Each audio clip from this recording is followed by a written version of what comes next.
दोस्तों अब है अपूर्ण मैथुन,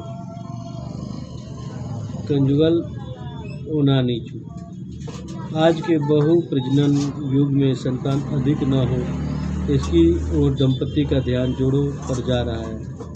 संतति निग्रह की कुछ वैज्ञानिक अनधिकृत पुस्तकें भी ऐसी निकली हैं जिनमें मनमानी प्रक्रियाओं का विवरण छाप डाला गया है। फलतः इन्हें पढ़कर युवक युवतियों उन प्राकृतिक परीक्षा करते हैं और स्वास्थ्य नाश कर तरह तरह की बीमारियों को घर बैठे मोल ले लेते हैं।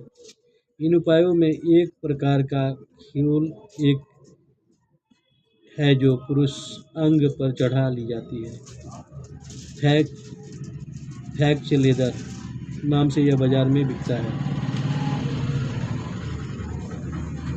इसके अलावा सहवास काल में ब्रियस्खलन के कुछ ही पहले रमन से विरक्त हो जाना भी यह वाहियात प्रक्रिया है। इसे अपूर्ण संगम या अपूर्ण मैथुन कहते हैं।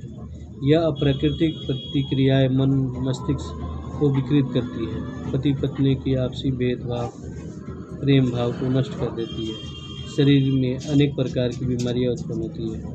सच तो यह है कि यह प्रक्रिया हस्तमैथुन से भी अधिक हानिकारक होती है, परायुन्माद रोग तक होते देखा गया है। चिकित्सा में इसके सर्वप्रथम इन प्रक्रियाओं को बंद कर प्रति सप्ताह एक बार पूर्ण एवं नियमित मैथुन करना चाहिए। इसके लिए फास्फोरस 30 का प्रयोग, हवा बदलना, चित्त प्रसन्न रखना आवश्यक है। दोस्तों इसके बाद कामोन्माद नाम की बीमारी, परिणता कभी कभी यह रोग होते देखा गया है। इसके अतिरिक्त कभी कृमि दोष से भी विशेषतः स्त्रियों को यह देखा गया है कि कृमि क्रमशः मार्ग में निकलकर जननेंद्रियों में प्रविष्ट हो जाती है और उसकी गति से खुजली पैदा होकर रति इच्छा अति प्रबल हो जाती है।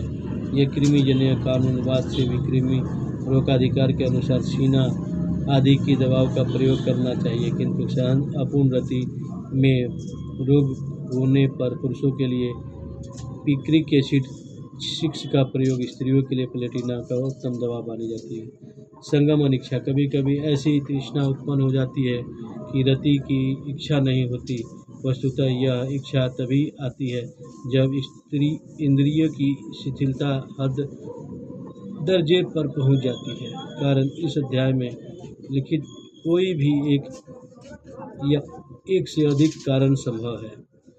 लिंगेंद्रिय की दुर्बलता के लक्षण में एसिड फास जेलसेनियम इसकी बहुत अच्छी दवाई मानी जाती है। यदि स्त्रियों में रति इच्छा न हो तो एमोन कार्ब और ग्रेफाइटस अच्छी दवा मानी जाती है। स्वाभाविक कमजोरी और अत्यंत इंद्रिय परिचालन के कारण यदि ऐसी अवस्था आ गई, अर्थात पुरुष इंद्रिय में एकदम शिथिल पड़ गया, बेकार हो गई, तो उसमें इस अवस्था में सेवाल सेलुटा क्यूब के 5 से 10 बूंद की मात्रा नित्य देने से दिन में 2 बार सेवन करने से प्राय बहुत लाभ देखा गया। आंशिक असमर्थता कैलकेरिया कार्ब 6 का और एकदम असमर्थ होने पर जेलसेनियम क्यू का प्रयोग, इच्छा न होने पर इसके अलावा lycopodium, acid nitric, agnus cast भी लाभदायक है। तो मित्रों इन सब दवाओं से हमें सफलता मिलती है। अगर किसी तरह का कोई परेशानी हो तो आप कमेंट कर सकते हैं।